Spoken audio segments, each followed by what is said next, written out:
Hello YouTubers, my name is Bob and I'd like to welcome you to my new channel, To Bynum Woodworks. I'm not new to YouTube and I'm not exactly new to woodworking or DIY projects. What I am new to is content creation for YouTube. So bear with me, I'm sure there's going to be a lot of mistakes as we travel down this road.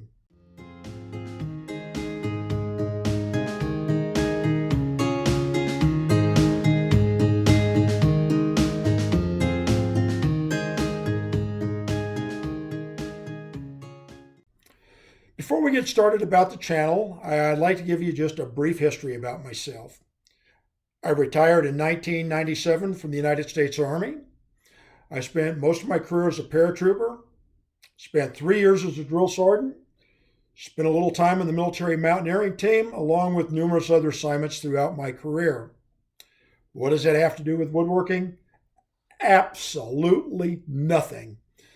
Other than while doing my military career, I did not have the opportunity to do something that I totally enjoyed on a regular basis, and that is working with wood and DIY projects. Approximately 7 years ago, my wife, myself, and 2 of our adult children, along with their family, decided to move from southwest Colorado to a little town called Kuna just outside of Boise, Idaho. We bought a spec house, and basically a spec house is what you see is what you get. Well, the laundry list of things that we wanted to do started to accumulate. Our first real project on the house came about through necessity. Our HOA does not allow you to have a utility trailer that can be seen from the front yard, so therefore we had to build a privacy fence. I wanted to build the fence out of redwood pickets, or 2x2 pickets, which really 1.5 by 1.5 if you go buy them from Home Depot or Lowe's or somewhere like that. Well, we made the journey down to Home Depot to buy our lumber to go ahead and start our project, and ended up with sticker shock. Buying 2x2 by 8-foot pickets was expensive. I started looking around and I noticed that, hey, we could rip down some 2x8s and 2x10s and ended up getting twice the material for half of the cost. Now enters the second problem. I don't have a table saw to rip them down. I've got a standard skill saw, circular saw. Some of my other tools included a combo set, drill driver combo set. But bottom line, I did not have a lot of woodworking tools other than a few hand tools that we've accumulated over the years. Well, I told my wife, babe, we got a problem. I don't have any way of ripping this material down. And her reply was, well, buy a table saw. Just don't spend a lot of money. So my first table saw that I bought, my very first table saw that I've ever owned, was a Ryobi table saw, a little 10-inch contractor saw, 10-inch job site saw. It was actually pretty scary, but we bought it, was able to rip down the wood, and we ended up buying a planer to plane them all down to the same thickness, and that was it. That's when our tools started developing, and that's when I found out that, gee, I was hooked on woodworking. This is not a shop tour, but I'm going to give you a real quick brief overview of that mess I have. Keep in mind, I've done about 4 projects in here, haven't done a whole lot of cleaning, so not only are you going to see my congestion, you're going to see my sloppiness and my mess and why I feel like I'm in a prison. Now, I could resolve some of that by getting out and cleaning the shop and organizing a few more things and freeing up some free space, but that's on the to-do list. After that, and doing more projects, ended up accumulating a bandsaw, a benchtop joiner, a drill press. Next problem, where do we store it? Talked to my wife. Well, we got a 3-car garage. We could take the third bay, partition it off, and make it your wood shop. So that's exactly what we did. I went up, put up a partitioning wall to make the room that I'm currently standing in. It came to a grand total of 170 square feet. Woohoo! Man, I thought I was living big. 170 square feet of workable space. This is my wood shop. Well, a few more tools, a few more projects, some lumber, some storage area. All of a sudden, that 170 square feet felt like a prison. Cleaning didn't used to be too bad either.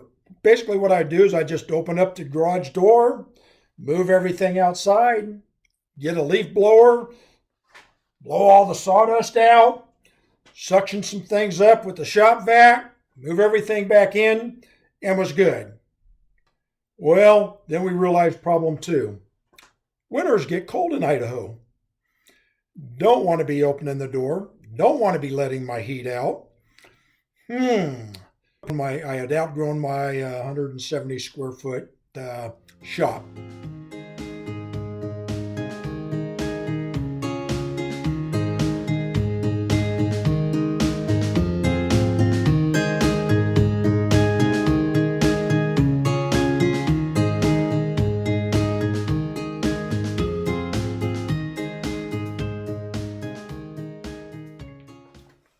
A year ago, December, when talking to my wife, we were talking about basically me being out of space, the cramped conditions, how hard it was keeping it clean with all the equipment in here all the time, and me not cleaning up after every project like I should be doing.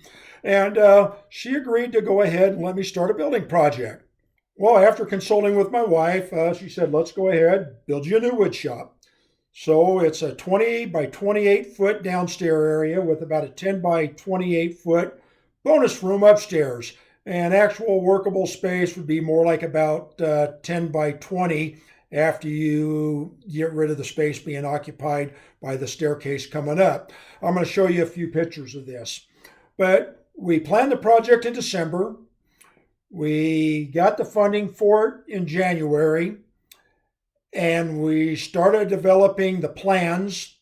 We decided on what was doing and how was going to go about building it. And lo and behold, coronavirus comes. Well, the city of Kuna, the town where we live, shuts down. It is now well into May before I can get my plans approved. Now we got to find contractors. I got to get the concrete put in. Well, the earliest that I could get the concrete put in was going to be the first week of August.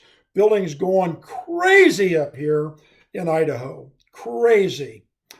We finally get the contractor out. We get the slabs put in. So right now we're towards the end of January, and this is where we're at. We still got a long ways to go. Looking to hope to have the wood shop completed roughly late April, sometime May time frame, so that we are occupying by the time summer's here.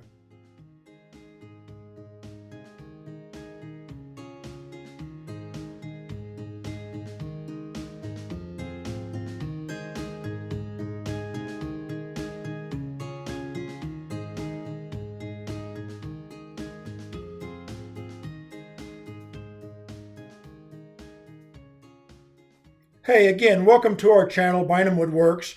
Thank you for watching today. Please hit the subscribe button and the like button because we could use all the help that we could get. Again, thank you, and we'll see you on the next video.